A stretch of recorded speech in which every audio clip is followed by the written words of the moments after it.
I had been holding my breath for 20 years, waiting for a son who had already exhaled and moved on. 20 years of mailing birthday checks that were cashed without a single thank you note.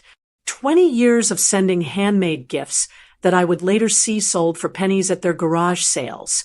20 years of apologizing to an answering machine for simply existing. And I left messages. God knows, I left so many messages. Jeremy, it's Mom. I just wanted to hear your voice. Jean, I sent that quilt I promised. I hope it keeps you warm. Merry Christmas, you too. I love you more than anything. But never, not once in 2 decades, did the silence break. No return call. No, love you, Mom. No photos of my grandchildren. Just a void where my family used to be. Silence had become my only companion. Where are you watching from today? Drop your location in the comments below and hit that like and subscribe button. Now, let me tell you how it happened. The air conditioning inside the First National Bank was freezing, but I was sweating. I stood there, clutching my purse against my chest like a shield. Inside that purse was a cashier's check made out to my son, Jeremy. $10,000. That is a lot of money for a 70-year-old widow living on a fixed income in Scottsdale. It was money I had set aside for a new roof or maybe a safer car. But this morning, I woke up with that feeling. You know the one. That gnawing pit in your stomach that tells you something is wrong with your child. Call it mother's intuition. Call it anxiety. I just knew Jeremy was in trouble. I hadn't heard from him in 8 months. Not a call, not a text, not even a generic birthday card. But in my head, I made excuses for him. I told myself he was too proud to ask for help. I told myself the silence meant he was struggling, drowning in debt, too ashamed to pick up the phone and tell his mother he had failed. So, like a fool, I decided to be the hero. I decided to send the check before he even had to ask. I wanted to buy my way back into his life. If I saved him, maybe he would finally look at me again. Maybe he would remember who dried his tears when he was 6 years old. The line moved forward. Next guest, please, the teller called out. I took a step forward, reaching into my bag to pull out the check. But just then, my phone buzzed in my pocket. I almost ignored it. I didn't want to lose my place in line. But habit took over. I pulled it out, squinting at the bright screen. It wasn't a text from Jeremy. It was a notification from Facebook. Martha, a woman from my old neighborhood back east, had tagged me in a post. I tapped the screen. The image loaded slowly on the bank's spotty Wi-Fi. When the photo finally popped up, the air left my lungs. It was Jeremy and his wife, Jean. They weren't in trouble. They weren't suffering. They weren't sitting at a kitchen table stressing over bills. They were on a yacht. The water behind them was that impossible turquoise blue you only see in travel magazines. Jean was wearing a wide-brimmed hat and oversized sunglasses, holding a glass of champagne. Jeremy was shirtless, tan, throwing a peace sign at the camera, grinning from ear to ear. I read the caption Martha had reposted. It was from Jean's account, living our best life in the Caribbean. 10 days of paradise. Hashtag no worries, hashtag blessed, hashtag yacht life. The post was uploaded 20 minutes ago. I stood there in the bank lobby, staring at that check in my hand. $10,000. I was about to send $10,000 to a man drinking champagne on a yacht while I was eating generic brand soup to save money. Ma'am, can I help you? The teller asked. Her voice sounded far away.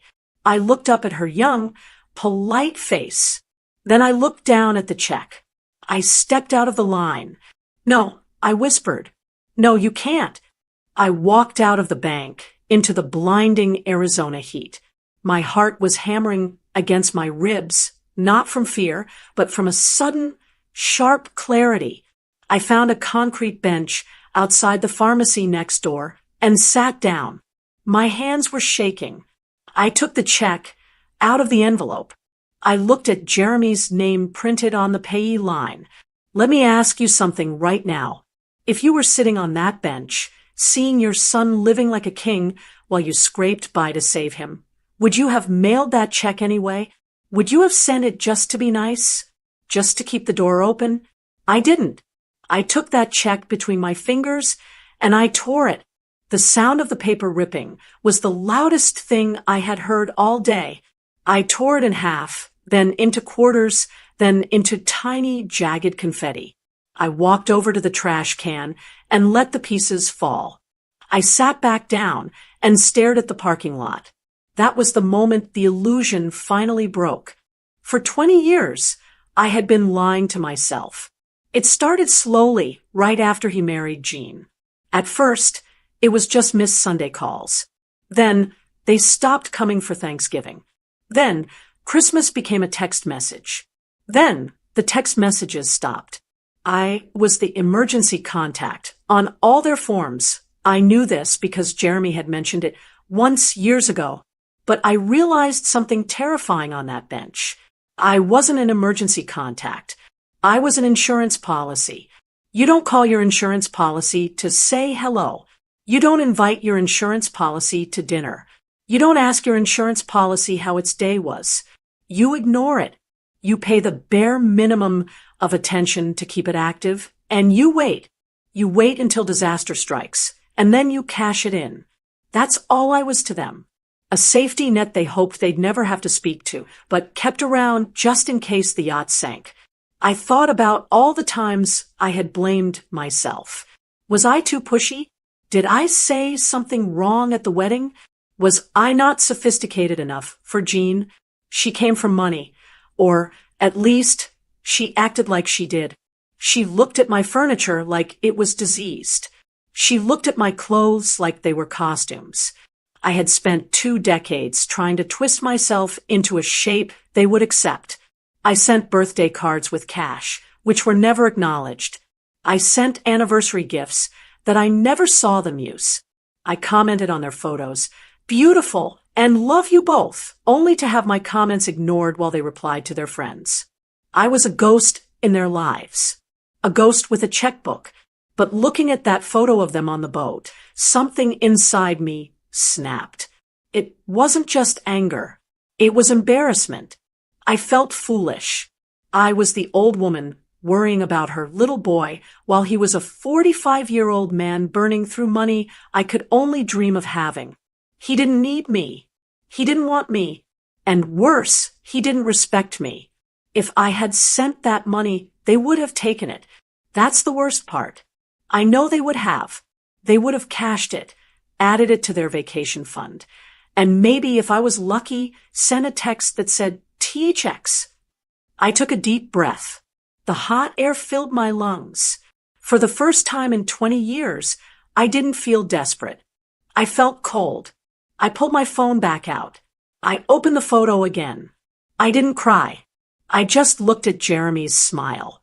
It was the same smile he had when he was 6, asking for ice cream. But the eyes were different now. They were selfish eyes. I went to my settings. I found Jean's profile. Block. I found Jeremy's profile. Block. I stood up. My purse felt lighter, without the check inside.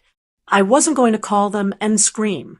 I wasn't going to write a long letter telling them how much they hurt me. That's what the old Brenda would have done, begged for an explanation. This Brenda was done begging. I walked back to my car. The one-way street of my love had finally reached a dead end. But as I drove home, I didn't know that the silence wasn't going to last. I didn't know that by tearing up that check, I had inadvertently started a war. Because people like Jeremy and Jean, they don't notice you when you're giving. They only notice you when you stop. And I had just stopped. Driving home from the bank that day, the silence in my car felt heavy. Usually I listen to the radio, oldies mostly, but that day I turned it off. I needed to hear myself think. I needed to understand how I had let it get this bad. You see, people always ask, what happened? Did you have a fight? Did you say something unforgivable? That's the thing about estrangement. It's rarely an explosion. It's almost never a screaming match where dishes get thrown and doors get slammed. If it were a fight, at least there would be passion. At least there would be contact. No, losing Jeremy wasn't an explosion. It was a slow leak. It started right after the wedding. I remember the first time I felt the shift. It was Thanksgiving, the first year they were married.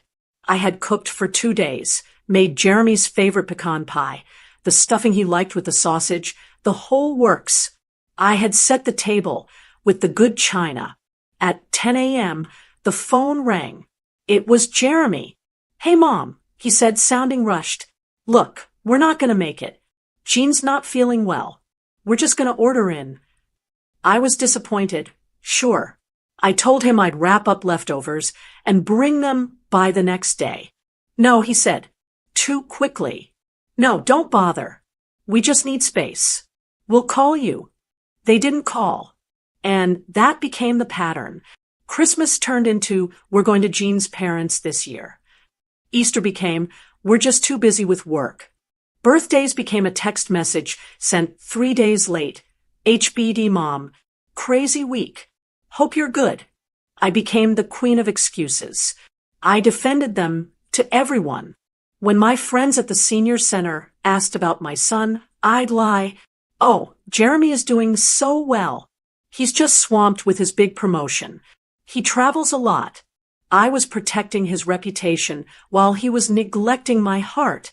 But there was one moment, one specific memory, that I buried deep down because it hurt too much to look at. Until today. It was about 5 years ago. I had taken up quilting. It helped with the arthritis in my hands, kept them moving. I decided to make a quilt for their guest bed. I thought if I make their home beautiful, maybe they'll invite me over. I spent 6 months on that quilt. It was a double wedding ring pattern, very difficult. I chose fabrics in blues and creams because I knew Jean liked those coastal colors. I stitched love into every square inch of that fabric. I pricked my fingers. I spent hours under the lamp in the evenings, imagining them using it, imagining Jeremy saying, "Wow, Mom made this." I boxed it up, paid $50 for shipping to Connecticut, and sent it off with a handwritten note. I tracked the package. Delivered. I waited. 1 week. 2 weeks. I finally called. It went to voicemail. "Hi, honey, just checking you got the package. Love you." Nothing. 3 months later, I was scrolling through Facebook. I wasn't blocked back then. Jean had posted an album titled Spring Cleaning, Neighborhood Garage Sale. I clicked through the photos. There were old lamps, some books, a broken toaster. And then, in photo number 4, I saw it. In the background, draped over a folding table next to a pile of old gym clothes, was my quilt. There was a piece of masking tape stuck to it. I zoomed in. $10. My heart stopped. 6 months of work. My arthritis flaring up. The $50 in shipping. The note I had written telling them how much I loved them. $10. They hadn't even kept it in a closet. They hadn't even given it to a charity. They threw it on a table in the driveway, like it was trash. I remember staring at that computer screen until my eyes burned. I didn't call them. I was too ashamed. I was ashamed that my love was worth $10 to them. I convinced myself it was a mistake. Maybe Jean didn't know I made it. I told myself, maybe they have too many blankets. God, I was pathetic. Pulling into my driveway now. 20 years later, I looked at my small house. It's not a mansion, but it's mine. The lawn is mowed. The windows are clean. I have my routine. I have my garden. I have my dignity. I realized something as I turned the key in the ignition to shut off the engine. I am not a difficult woman. I don't demand much. I don't ask for money. In fact, I was the one trying to give it. I don't offer unsolicited advice. I don't show up unannounced. I am a good mother. I did my job. I raised a man who is capable, educated, and successful. The problem isn't me. For years, I treated their silence like a punishment I deserved. I scrutinized my own behavior, looking for the crime I must have committed to warrant this treatment. But looking at that empty driveway, the truth finally settled on me. It wasn't heavy anymore. It was light. They don't ignore me because I'm annoying. They don't ignore me because they are so busy. They ignore me because they don't care. It sounds harsh, doesn't it? To say your own child doesn't care about you. But there is freedom in the truth. If they cared, they would call. It takes 30 seconds to send a text. If they cared, they would say thank you for a gift. If they cared, they wouldn't sell a mother's labor for $10 at a yard sale. I got out of the car and walked to my front door. The Arizona sun was setting, painting the sky in purples and oranges. It was beautiful. For the first time in forever, I didn't check my phone as I walked inside. I didn't look for the blinking light on the answering machine. I went into the kitchen, made myself a cup of tea, and sat in my favorite armchair. The house was quiet, but it wasn't lonely. Not tonight. Tonight, it felt peaceful. I was done making excuses. I was done apologizing for existing. I was done paying for a seat at a table where I wasn't welcome. I took a sip of tea. Okay, Jeremy, I said out loud to the empty room. You win. You want silence. You've got it. I didn't know then that the universe has a funny sense of humor. I thought the story was over. I thought I would just fade away into my quiet life, tend to my roses, and let them be. But the universe wasn't done with me yet, because 3 days later, the mailman dropped an envelope in my box. A thick, cream-colored envelope with calligraphy on the front, and that envelope changed everything. I stared at the envelope sitting on my kitchen counter. It looked out of place next to my utility bill and a flyer for a grocery store sale. It was thick, heavy, cream-colored cardstock, the kind of paper that costs more than my weekly food budget. My name and address were written in calligraphy, real ink, not a printer. Mrs. Brenda Gowans. It had been years since I saw my name written with such importance. My hands trembled slightly as I picked it up. It had weight to it. I used my letter opener to slit the top. Inside was another envelope lined with gold foil. And inside that, a stiff card. Jeremy and Jean Gowans request the honor of your presence at the renewal of their vows, celebrating 20 years of love and devotion. Below the script, it listed the location, the Vanderbilt Estate, Greenwich, Connecticut. I put the card down and laughed. It wasn't a happy laugh. It was a dry, hollow sound that echoed in my empty kitchen. 20 years of love and devotion. That was rich. For 20 years, I had received silence. I had received distance. I had received the clear message that I was not welcome in their world. And now, out of the blue, I was being summoned to a mansion in Connecticut to celebrate their perfect marriage. I sat down at the table, running my finger over the raised lettering. A younger version of me, the Brenda from 5 years ago, would have been weeping with joy. She would have been already packing her suitcase, thinking, finally, they want me back. They realized they missed me. But the Brenda who tore up that check at the bank 3 days ago, she was suspicious. I looked at the date on the invitation. The party was in 3 weeks. Why now? Why, after ignoring my calls when I had pneumonia, after forgetting my 70th birthday, after selling my handmade quilt for $10, why send this now? If you want to reconnect with your mother, you pick up the phone. You don't send a formal summons to a black tie event 3,000 miles away. This didn't feel like an olive branch. It felt like a trap. I needed to know what was really going on. I couldn't ask Jeremy. He would just lie. And I certainly couldn't ask Jean. I needed someone on the inside. I picked up my phone and scrolled through my contacts until I found a number I hadn't dialed in over a year. Martha.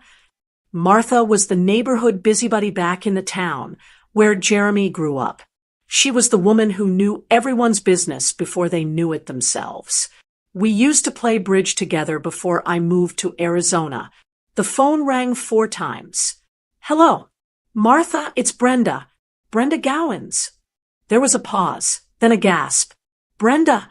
Oh my heavens, it has been ages. How are you, dear? How is the desert treating you? I'm fine, Martha. Keeping busy, I said, skipping the pleasantries. Listen, I'm calling because I got something in the mail today. An invitation to Jeremy and Jean's vow renewal in Greenwich. Oh, Martha said. Her tone changed instantly. It dropped an octave. So they invited you? I wasn't sure if they would. That stopped me cold. What does that mean, Martha?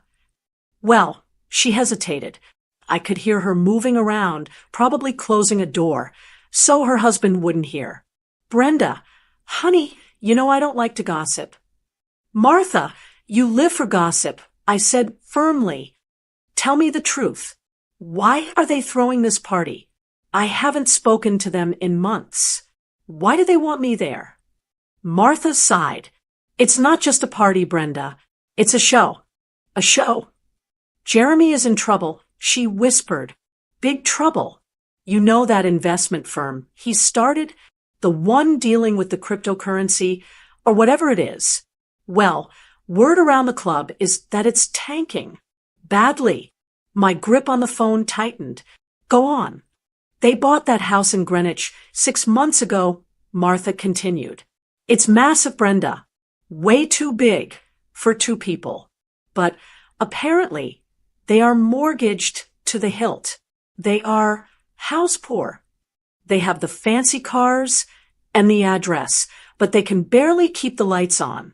My nephew works at the bank downtown, and let's just say, Jeremy has been trying to refinance everything. I closed my eyes. The picture was becoming clear. So what is the party for? I asked. It's a fundraising event, dear. Martha said bluntly. They are framing it as a vow renewal, but look at the guest list if you can. It's not friends and family. It's investors. It's wealthy clients. They are trying to prove they are still successful. They need to look stable, happy, and flush with cash so people will trust them with more money. And me? I asked, my voice barely a whisper. Where do I fit in? Martha went quiet for a long moment. When she spoke again, her voice was gentle, pitying. Brenda, they know you sold your big house in Ohio years ago. They know you live simply. They probably think you're sitting on a nest egg. They think I have money, I said flatly. They think you have a paid-off house and a widow's savings, Martha corrected. And they know you've been desperate to see them. They think if they invite you, give you a glass of champagne and a hug, you'll be so happy to be included that you'll write a check to help the family business. I felt the blood drain from my face. It wasn't love. It wasn't regret. It wasn't a desire to fix our broken family. I was a mark. I was a target. They looked at their mother and saw a piggy bank to smash open. Are you still there, Brenda? Martha asked worriedly. I'm here, I said. My voice was steady now. Thank you, Martha. You have no idea how much you've helped me. You aren't going to go, are you? She asked. Don't let them use you. Honey, stay in Arizona. I have to go, Martha. Take care.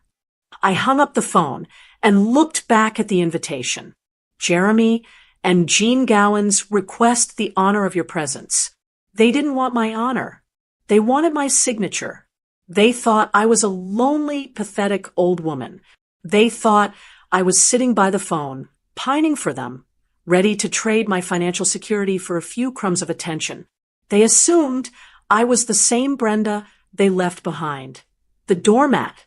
They had no idea who I was now. I stood up and walked to the window, looking out at my cactus garden.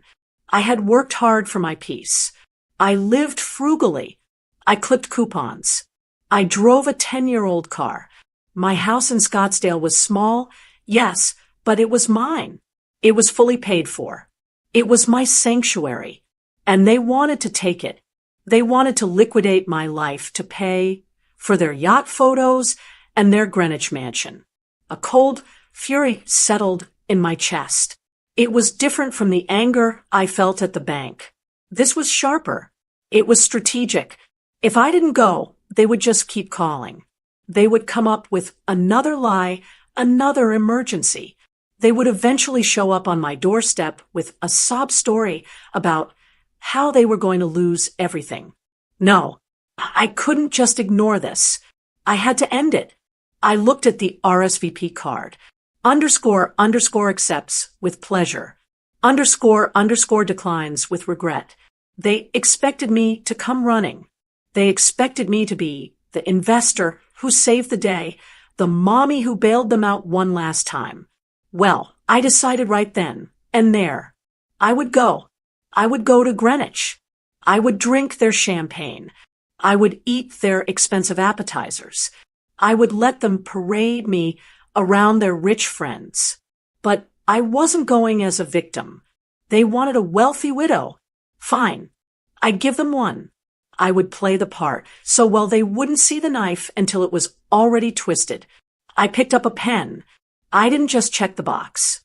I pressed down so hard the ink bled through to the other side. Accepts with pleasure. You want me there, Jeremy? I said to the empty room. Be careful what you wish for. I wasn't just going to the party.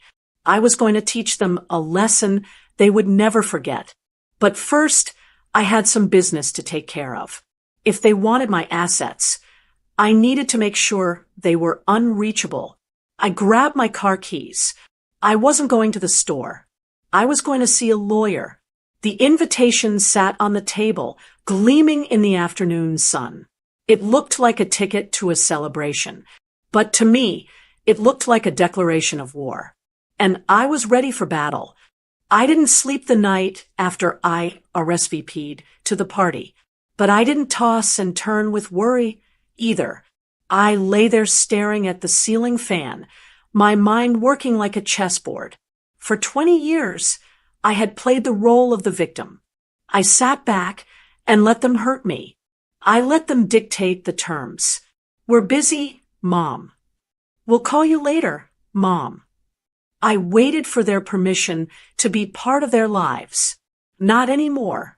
If I was going to Greenwich, I wasn't going as a mother hoping for a hug. I was going as a woman entering a business negotiation.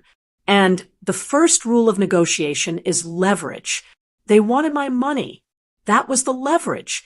As long as I had access to my savings and my home equity, I was vulnerable. I knew myself. I knew that if Jeremy looked me in the eye with tears streaming down his face, begging for help because he was going to lose his house, I might cave. A mother's heart is a traitorous thing. It forgets the pain the moment the child cries. So, I had to take the option off the table. I had to make it impossible for me to save them, even if I wanted to. The next morning, at 9 a.m. sharp, I walked into the office of Mr. Henderson, my estate attorney. He's a good man about my age, with pictures of his grandkids all over his desk. He's handled my will for years. Brenda, he said, standing up to shake my hand. Everything all right? You sounded urgent on the phone. I need to make some changes, Robert, I said, sitting down and smoothing my skirt. And I need them done fast, before I travel to Connecticut in 3 weeks. He grabbed a notepad. Okay, what are we updating? The beneficiaries. No, I said, I want to create a trust. An irrevocable trust. Robert paused, looking at me over his reading glasses. Irrevocable. Brenda, you know that's a serious step. Once you put your assets in there, you can't just take them back. You give up control. It's usually for people trying to avoid estate taxes or protect assets from, well, from creditors or from family. I said quietly. He put his pen down. He knew about Jeremy. He knew about the silence. I want to move everything. I continued, my voice steady. My savings, my investments, the CD that matures next month. All of it. I want it locked up tight. I want to live off the interest that will be enough for my daily needs. But I want the principal to be untouchable, not by me, not by a judge, and certainly not by my son. And the beneficiary, he asked softly, if something happens to you? The Whispering Pines Animal Sanctuary. I said, they take in old dogs that nobody wants. They deserve it more. Robert looked at me for a long moment, then he nodded slowly. I can draft that up. We can have it funded by next week. Good, I said, but there's one more thing. The house. You want to put the house in the trust. No, I said, I want to sell it. Robert's eyes went wide. Sell it? Brenda, you've been in this house for 15 years. Where will you go? I don't know yet. I lied. I had an idea, but I wasn't ready to say it out loud. But I need the equity turned into cash, and I need that cash in the trust before the party. I left his office feeling lighter. Step one was done. Now for the hard part. I didn't hire a realtor. A realtor would put a sign in the yard. A sign meant neighbors would talk. Neighbors talking meant Martha might find out. And if Martha found out, Jeremy might find out. If he knew I was selling, he'd think I was liquidating for him. He'd be counting the money before the check even cleared. No, this had to be silent. I called one of those numbers you see on the telephone poles. We buy houses for cash. Any condition. Fast closing. A man named Mike came out that afternoon. He walked through my living room, tapping on the walls, checking the AC unit. He wasn't sentimental. He didn't care about the height marks I had drawn on the doorframe for my grandkids who never visited. He just saw square footage and profit margins. It's clean, Mike said, standing in my kitchen. But the market is weird right now. And if you want a 30-day close, I want a 2-week close, I interrupted. And I want a lease-back option for 3 more weeks, so I can pack. He named a price. It was $20,000, less than what Zillow said my house was worth. The old Brenda would have haggled. The old Brenda would have worried about losing value. But I wasn't looking for value. I was looking for an exit strategy. Done, I said, extending my hand. He looked surprised, but he shook it. I'll have the paperwork over tonight. Over the next 2 weeks, my life was a whirlwind of secret activity. I packed boxes late at night with the blinds closed. I donated clothes I didn't wear. I threw away old papers. It was a purging. I was erasing Brenda Gowans, the lonely widow of Scottsdale. When the check from the house sale came through, I didn't even look at the number.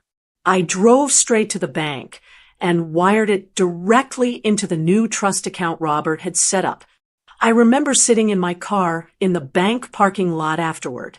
I pulled up my mobile banking app, checking account balance, $1,200. Savings account balance, $500. That was it. That was all the money I had access to in the world. Technically, I was worth over $500,000. But legally, I was poor. If Jeremy asked for a loan, I couldn't give it to him. If he asked me to co-sign a mortgage, the bank would laugh at me because I had no assets to my name. I had made myself judgment-proof. I had made myself guilt-proof. A strange sensation washed over me. You'd think seeing your bank account empty would be terrifying. But I felt powerful. I felt like I was wearing a suit of armor. I looked at myself in the rearview mirror. "You're ready?" I whispered. I had neutralized their weapon. They were counting on my guilt and my assets. I had removed both. The only thing left to do was pack my suitcase for Connecticut. I went to the mall and bought a dress. It was navy blue, silk, and cost more than I usually spend on groceries for a month. I paid for it with the last bit of loose money I had kept out of the trust. I needed to look expensive. I needed to look like the golden goose they were hoping to slaughter. As I packed the dress, I thought about the invite again. Renewal of vows. It's funny. They were renewing their vows to each other based on a lie of success. I was renewing a vow to myself based on the truth of survival. I zipped up the suitcase. The house was empty now. The keys were in an envelope on the counter for Mike. My life in Arizona was gone.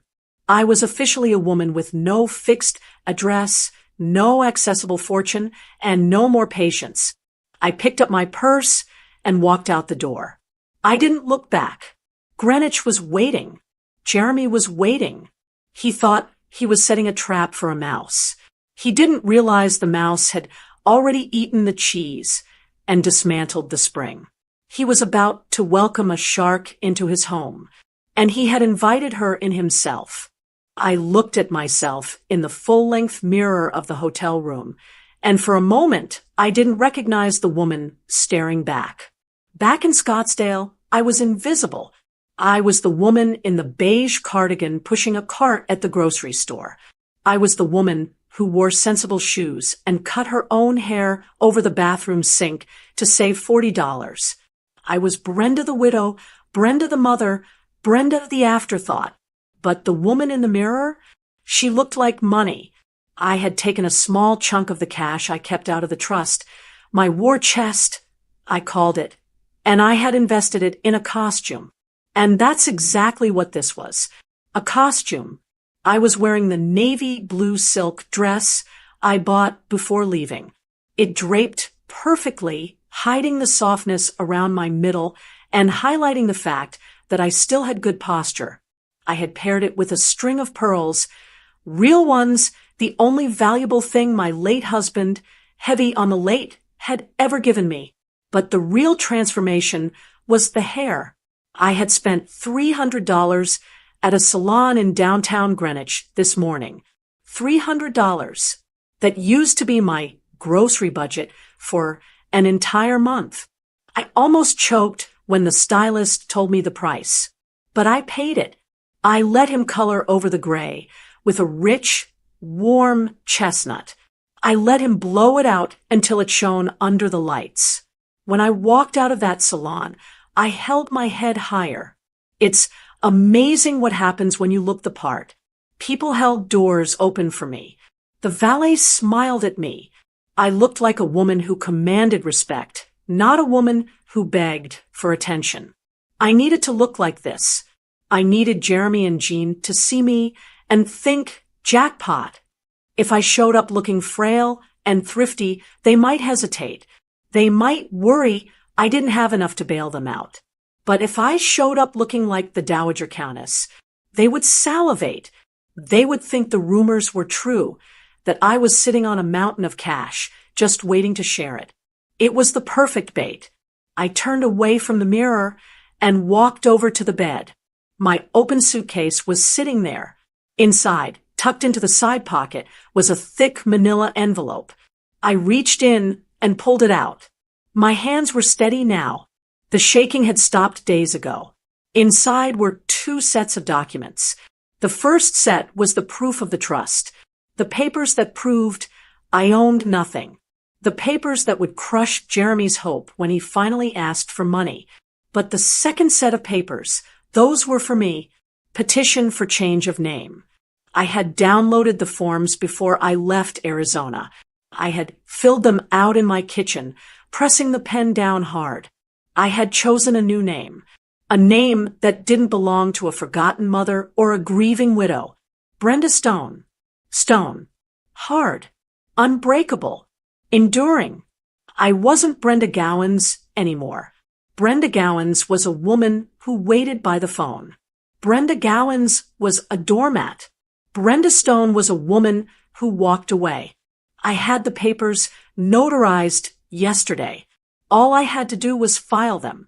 I planned to drop them in the mail to the courthouse the moment I left the party. It would be my final act. When I walked out of that mansion tonight, I would be leaving my old identity on their doorstep along with the dust from my shoes. I put the envelope back in my bag and snapped the suitcase shut. It was time to go. I had rented a car for the weekend, not the economy compact I usually drove. I rented a shiny silver Mercedes sedan. It cost a fortune, but again, it was part of the theater. Driving through Greenwich was surreal. The houses got bigger and bigger the further I drove from the town center. Stone walls, wrought iron gates, driveways longer than my entire street back home. My stomach did a little flip-flop as I followed the GPS. This wasn't just nerves.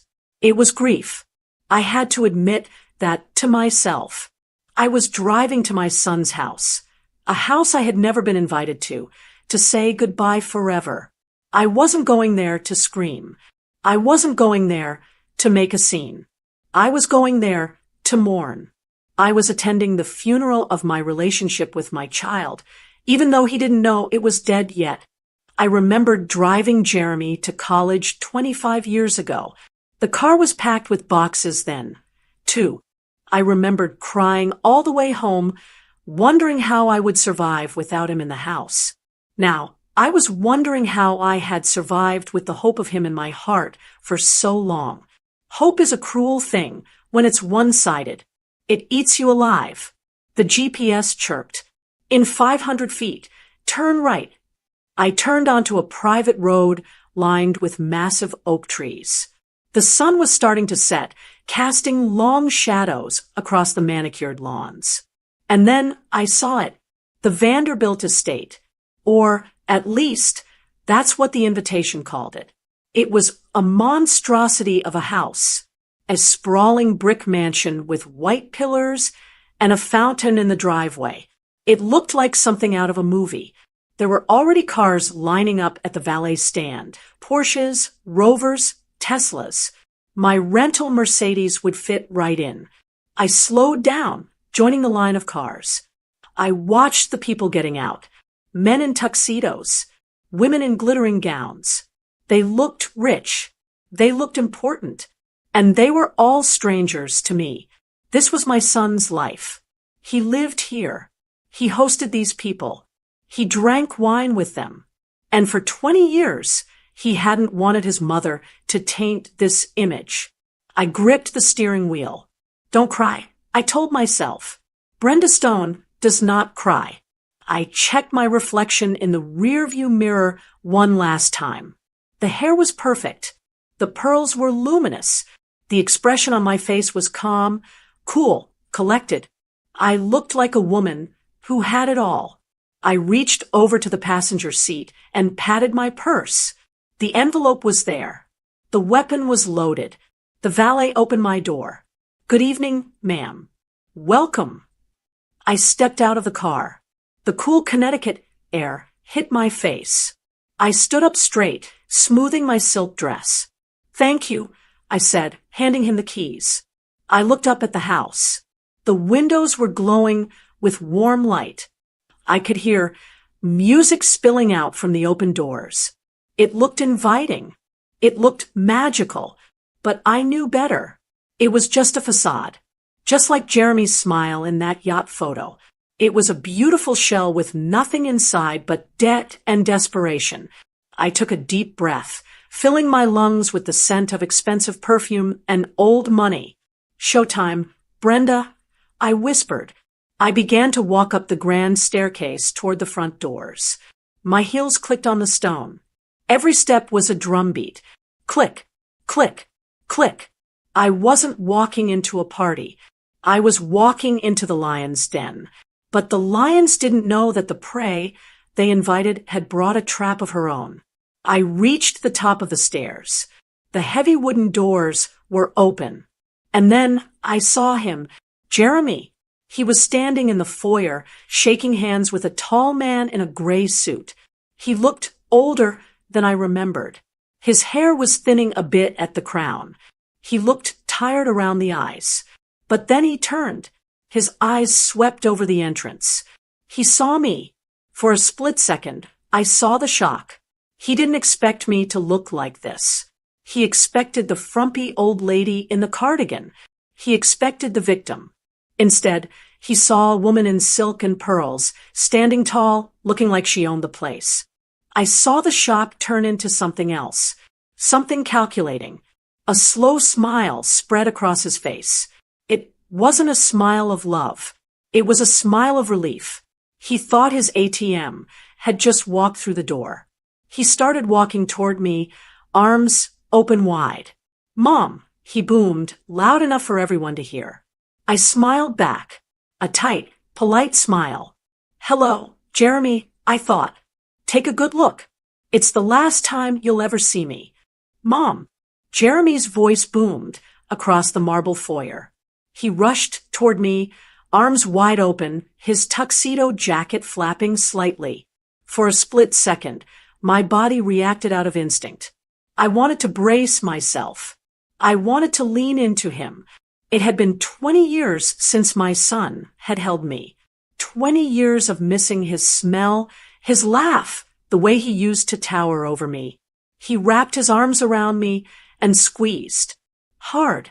It should have felt like coming home, but it didn't. It felt like a sales pitch. He smelled of expensive scotch and nervous sweat. His grip was too tight, almost frantic, like a drowning man clutching a life raft. He didn't hug me because he missed me. He hugged me because he needed me to anchor him. "Look at you," he said, pulling back but keeping his hands on my shoulders. His eyes darted up and down, scanning me. They lingered on the pearl necklace. They assessed the silk of my dress. "You look incredible, Mom." "Doesn't she look incredible?" Jean appeared at his elbow as if by magic. She was wearing a silver gown that looked like it cost more than my first car. Her blonde hair was pulled back tight, her makeup flawless. But I saw the lines around her mouth. I saw the tension in her neck. "Stunning," Jean said. She leaned in and kissed the air next to my cheek, careful not to smudge her lipstick. "We are so happy you came, Brenda. It just wouldn't be a celebration without family." Family. The word tasted like ash in my mouth. "I wouldn't miss it," I said. My voice was calm, smooth. 20 years is a long time. Jean flinched just a tiny bit, a microscopic crack in the porcelain mask. But she recovered instantly. "It has been too long.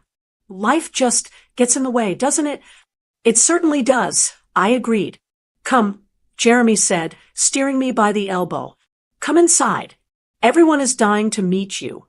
He didn't ask if I wanted a drink. He didn't ask how my flight was.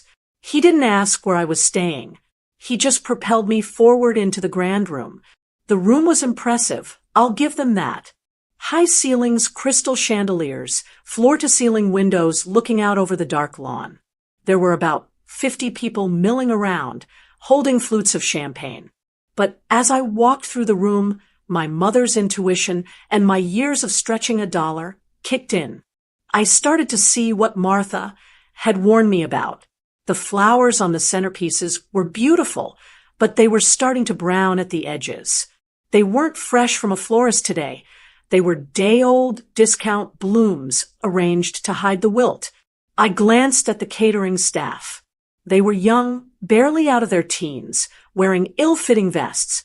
They weren't the high-end professional servers you hire for a Greenwich estate party. They looked like college kids hired off an app for minimum wage. I saw one of them roll his eyes when Jean snapped her fingers for a tray. And the furniture. The room felt staged. There were no personal photos, no knickknacks, no sense that human beings actually lived here. It looked like a showroom. It felt cold. "Everyone!" Jeremy clapped his hands, drawing the attention of a group near the fireplace. "I want you to meet my mother, Brenda." The group turned. 3 men in suits and 2 women dripping in diamonds. "This is the woman who raised me," Jeremy announced, beaming. She's visiting from Arizona. She's been making a killing in the real estate market out there. Sold her place at the absolute peak. I kept my smile frozen on my face, but my stomach turned. Making a killing? I sold my house to a we buy cash guy for under market value. Real estate market? I was a retired school secretary. He was building a legend. He was painting a picture of the Gowans family as a dynasty of wealth and success. He needed these people to believe that money ran in our blood. A pleasure, one of the men said, extending a hand. Jeremy tells us you're enjoying a very comfortable retirement. I have everything I need, I said vaguely, shaking his hand. Mom is very modest. Jean chimed in, slipping her arm through mine. It felt like a handcuff. She's always been so smart with her finances. That's where Jeremy gets it from. The irony almost made me laugh out loud. Jeremy got his financial sense from me. I balanced my checkbook down to the penny. Jeremy was currently throwing a party he couldn't afford to impress people he didn't like. They paraded me around the room for the next hour. It was exhausting. Meet Mr. Henderson, Mom. He runs the hedge fund downtown. Meet the Clydes. They have a summer home in the Hamptons. Every introduction was a calculation. They were showing me off like a prize poodle. Look at her pearls. Look at her hair. She's one of us. We are safe to lend money to. But the most painful part wasn't the lies. It was the kindness. Jeremy was attentive. He brought me a glass of sparkling water with a lime twist, just the way I used to like it. How did he remember that? He hadn't called in 20 years, but he remembered I liked a twist of lime. Jean complimented my shoes. She laughed at my small joke about the humidity. She touched my arm gently when she spoke. They were being the children I had prayed for. For 2 decades, I had cried myself to sleep, wondering why they couldn't be kind to me. I thought they were incapable of it. I thought maybe they were just cold, broken people. But watching them now, I realized the truth was far worse. They knew how to be kind. They knew how to be attentive. They knew how to make me feel special. They had the ability all along. They just hadn't wanted to spend that kindness on me until I had a price tag attached to my forehead. It was transactional. This warmth, this attention, it wasn't love. It was a down payment. They were investing in me because they expected a return on investment later tonight. I felt a tear prick the corner of my eye, but I blinked it away furiously. I wouldn't give them the satisfaction of seeing me cry. Are you having a good time, Mom? Jeremy asked, leaning in close. His breath was heavier with scotch now. I looked at him. I looked at the son I had nursed through chickenpox. The son I had helped with algebra homework. The son I had forgiven over and over again in my heart. It's certainly illuminating, I said. He missed the edge in my voice. He just nodded, looking distracted. He glanced over my shoulder at a couple walking toward the door. Excuse me 1 second, Mom. I need to catch the Millers before they leave. He abandoned me instantly. The mask of the doting son slipped the moment a better opportunity walked by. I stood there, alone in the middle of the crowded room, holding my water glass. I watched Jean across the room. She was arguing with a waiter. I saw her hiss something. Her face contorted in anger before she plastered the smile back on and turned to a guest. The cracks were getting wider. The desperation was seeping through the floorboards. I checked my watch. It was 9 p.m. The dinner was over. The speeches were done. The guests were starting to thin out. I knew what was coming next. I could feel it in the air. The performance was winding down, and it was time to close the deal. Sure enough, 10 minutes later, Jeremy reappeared. He looked sweatier now. He loosened his bow tie. Mom, he said, putting a hand on my back. Why don't we go into the study? It's getting loud in here.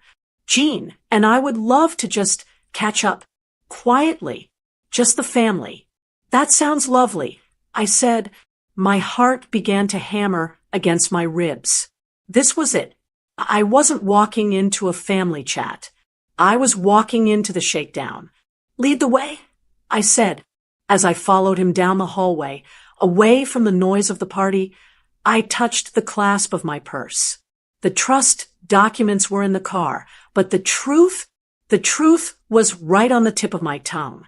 He opened the heavy oak door to the study and ushered me in.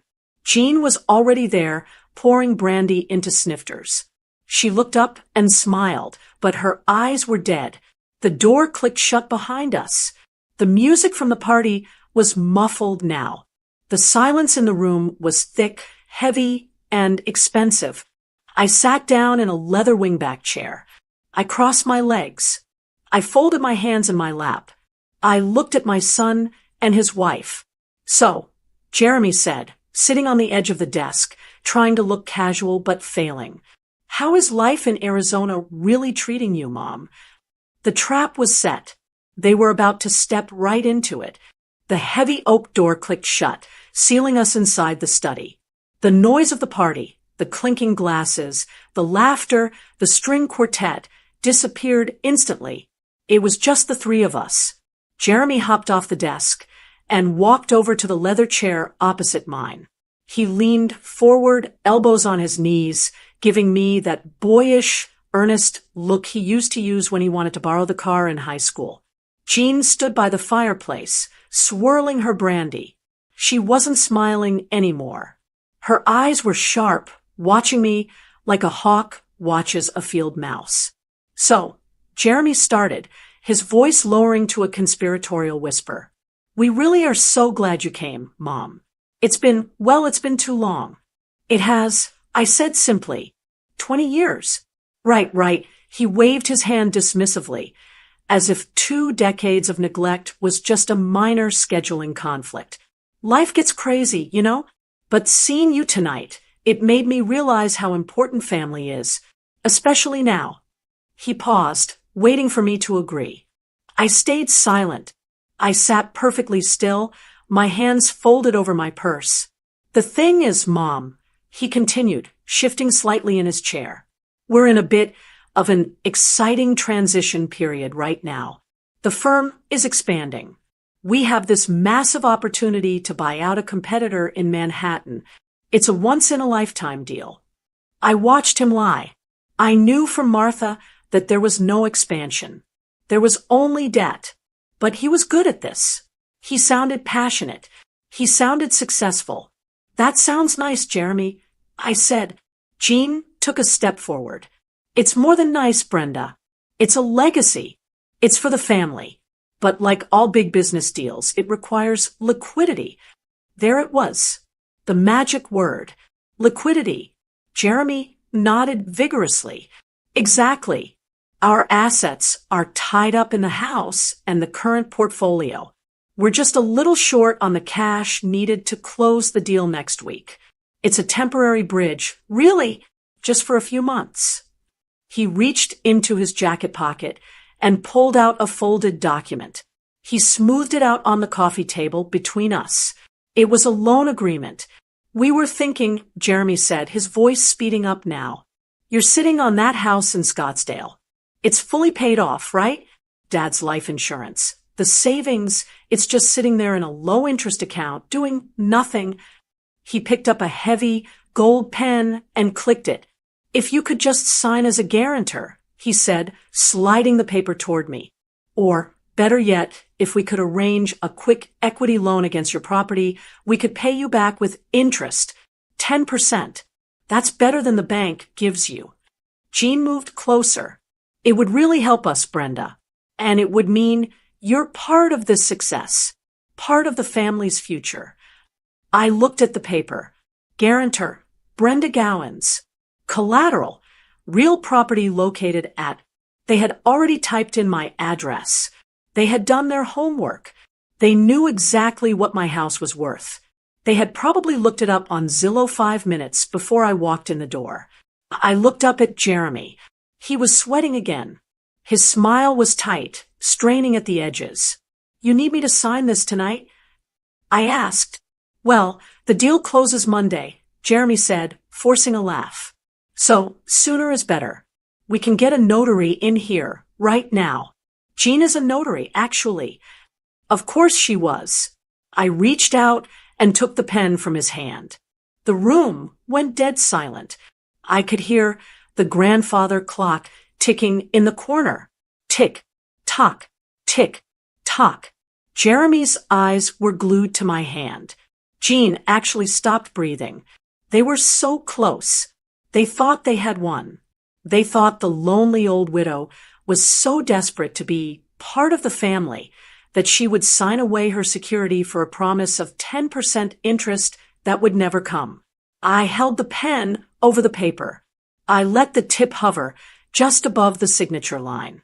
I let them savor the victory for 3 seconds. 1, 2, 3. Then I capped the pen with a loud click. I placed it gently back on the table. I'm afraid I can't help you, I said. The air left the room. Jeremy blinked. What? I can't sign this, I said, my voice steady and calm. It wouldn't be valid. Jeremy laughed, a nervous, stuttering sound. Mom, don't be silly. Of course it's valid. It's your house. You own it free and clear. I checked the county records. You checked the records last week, Jeremy, I said. Jean stepped forward, her voice sharp. What are you talking about? I looked her dead in the eye. I sold the house. Jeremy froze. You what? I sold it. I repeated. I closed on it days ago. The deed has already been transferred. I don't own 124 Cactus Drive anymore. I don't have any collateral to offer you. Jeremy's face went pale. The confident businessman vanished, replaced by a panicked child. Okay, you sold it. That's fine. That's actually better. You have the cash. Then, the liquid cash. We can just do a direct loan. We can rewrite this paper in 2 minutes. He reached for the paper, his hands shaking. How much did you get? 400,000. 5. Jeremy, stop, I said. He looked up wild-eyed. I don't have the money, I said. You just said you sold it. Jean snapped, her polite mask shattering completely. Where is the money, Brenda? It's in a trust, I said. Great. A trust. Jeremy said, grasping at straws. You're the trustee. You can authorize a distribution. You can. It is an irrevocable trust. Jeremy, I cut him off. Do you know what that means? He stared at me, his mouth slightly open. It means I don't control the assets anymore. I explained, speaking slowly, like I was teaching a toddler. I moved the proceeds from the house sale, your father's life insurance, and my entire savings into the trust last week. Who is the beneficiary? Jean demanded. Her voice was a shriek now. Who gets the money? I smiled. A genuine smile. The Whispering Pines Cat Sanctuary. I said. The silence that followed was heavy enough to crush bones. Jeremy stared at me. The Cat Sanctuary? They do wonderful work, I said pleasantly. Old cats that nobody wants. Just like old mothers. You gave my inheritance to a cat shelter. Jeremy whispered. The color had drained from his face entirely. He looked like he was going to be sick. It wasn't your inheritance, Jeremy, I said firmly. It was my life. And since you haven't been part of my life for 20 years, you aren't part of my estate. You can't do this, Jean hissed. She walked around the desk, looming over me. You have to undo it. Call the lawyer. Revoke it. I can't, I said. That's what irrevocable means, Jean. It's done. The money is locked. I get a small monthly stipend for my living expenses. But the principal, it's gone. It belongs to the kiddies now. I watched the realization hit them. It was physical. Jeremy slumped back in his chair. He looked at the loan agreement on the table, the paper that was now worthless trash. He ran a hand through his hair, messing up his perfect style. "We needed that money," he whispered. "Mom, we're underwater. We're going to lose the house. We're going to lose everything." "I know," I said. He looked up at me, shocked. I know you aren't expanding." I said, "I know this party is a sham. I know you only invited me because you ran out of other people to use." I stood up. My knees popped a little, but I felt 10 feet tall. "You thought you were inviting a checkbook," I said, looking down at them. "But you just invited your mother. And your mother is broke. At least, as far as you're concerned." Jean looked around the room, as if looking for a way out. Her eyes were wide with panic. The party outside was still going on. The investors were still drinking their champagne, waiting to be impressed. But the show was over. The actors had forgotten their lines. "You wasted your time." Jean spat at me. "You wasted our time coming here." "No," I said, picking up my purse. "I didn't waste my time. I came to say goodbye." I looked at the loan agreement one last time.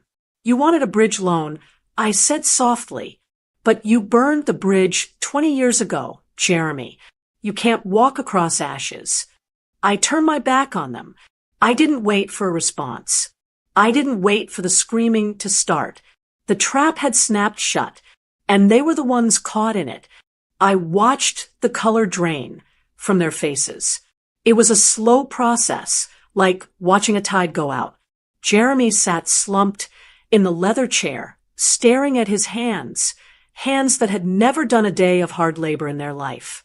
Jean was gripping the edge of the desk, so hard her knuckles were white. The silence in the study was absolute. Outside the heavy oak door, the murmur of the party continued. People were laughing, drinking champagne, and eating canapés, completely unaware that their hosts had just been financially gutted. Jeremy looked up at me. His eyes were wet. For a second, I thought I saw regret. But then he spoke.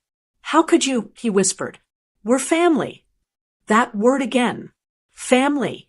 It was the weapon they always used when they wanted something. I adjusted my purse on my shoulder. I stood up straighter, feeling the silk of my dress brush against my legs. "Family?" I asked. "Family isn't a word you say when the bill comes due, Jeremy. Family is showing up. Family is calling back. Family is treating a person with basic human dignity, not selling their hand-stitched quilt for $10 at a yard sale." Jean opened her mouth to speak, probably to scream, but I held up a hand. "No," I said firmly. "I'm talking now. For 20 years, I listened to your silence. Now you're going to listen to me." I took a step toward the desk. "You didn't invite a mother to this party," I said, my voice low and clear. "You invited an ATM. You looked at me and saw a checkbook. You saw a bailout. Well, I have news for you kids. The machine is out of order. Permanently." I reached into my bag and pulled out the white envelope, the one with the name change documents inside. I placed it gently on the polished mahogany desk, right next to the useless loan agreement. "What is that?" Jean asked, her voice trembling. "That is my resignation," I said. "Inside that envelope is a copy of a petition I filed this morning. It's a notification. I am changing my name. Brenda Gowans doesn't exist anymore. She was a woman who waited by the phone for 20 years. I left her in Arizona." Jeremy stared at the envelope like it was a bomb. "I'm leaving now," I said. "Do not follow me. Do not call me. If you try to find me, my lawyer has instructions to file a harassment suit. And since I have plenty of money for legal fees now that I'm not bailing you out, I suggest you don't test me." I turned around and walked toward the door. My heart was pounding, not with fear, but with adrenaline. It was the rush of freedom. "Mom, wait." Jeremy croaked. He sounded like a child. "What are we supposed to do?" I paused with my hand on the brass doorknob. I looked back at him one last time. I don't know, Jeremy, I said. Maybe you should try getting a job. I opened the door and stepped out. The noise of the party hit me instantly. The music, the chatter, the clinking of glass. I walked down the hallway, my head held high. I passed the kitchen, where the catering staff was frantically plating desserts. I passed the living room, where the investors were still mingling. A woman in a red dress stopped me. "Oh, leaving so soon? We haven't even cut the cake." I smiled at her, a genuine, dazzling smile. "I have to run. I have a flight to catch. But enjoy the cake. I hear it was very expensive." I walked out the front door and down the grand stone steps. The valet saw me coming and jogged to get the silver Mercedes. The night air was cool and crisp. I took a deep breath. It smelled like autumn leaves and expensive cologne, but mostly it smelled like liberation. I tipped the valet $20 because I wasn't stingy, I just wasn't a fool, and got into the car. As I drove down the long, winding driveway, I looked in the rearview mirror. The Vanderbilt estate was glowing in the distance, a beacon of wealth and prestige. But I knew the truth. The lights would be getting turned off soon. I drove toward the highway, and I didn't cry. I turned on the radio and hummed along to a song I didn't know. I felt lighter than air. The weight of 20 years of hope, 20 years of disappointment, 20 years of waiting, it was all gone. I had left it on that mahogany desk. 4 months later, the tea kettle began to whistle. I got up from my rocking chair and walked into the small kitchen. The cottage was drafty, but I liked it. It smelled of salt water and old wood. Through the kitchen window, I could see the Atlantic Ocean, gray and choppy under the winter sky. Maine was cold, but the people were warm. I poured the hot water into my mug. Earl Grey. I took a sip and wrapped my cardigan tighter around myself. My phone buzzed on the counter. It was a text from the local library. "Shift starts in an hour, Brenda Stone. Don't forget it's story time for the kids today." I smiled. Brenda Stone. I liked the sound of it. It fit me. I walked back to the living room and sat down. On the small side table, there was a letter. It had arrived yesterday. My lawyer had forwarded it to me as per our agreement. He screened everything. He told me I didn't have to read it if I didn't want to. The handwriting on the front was messy. Jeremy's writing. I picked it up. It felt light. I knew what was inside. Apologies. Excuses. Maybe a plea for a smaller loan. Maybe the news that they had lost the house and were getting divorced.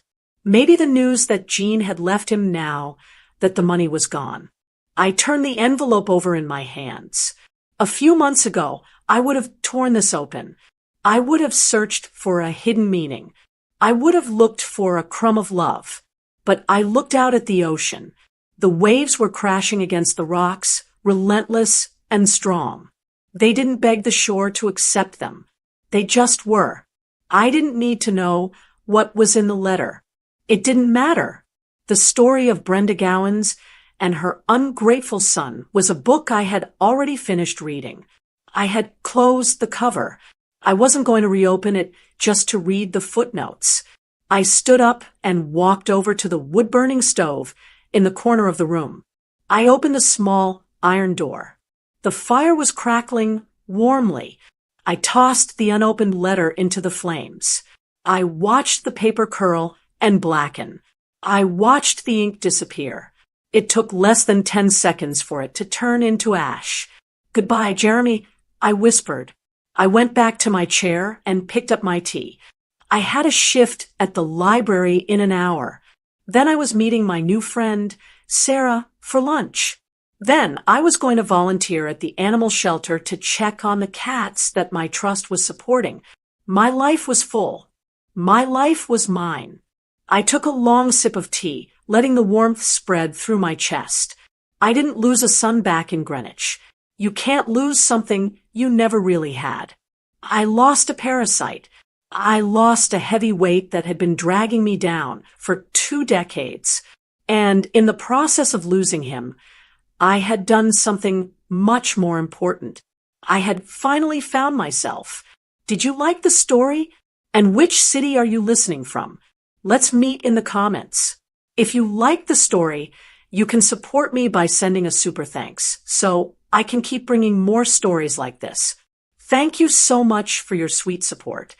I'm looking forward to your comments on the story. On the screen, you can see 2 new life stories that I highly recommend. There's so much more on my channel. Don't forget to subscribe. See you in the next life story.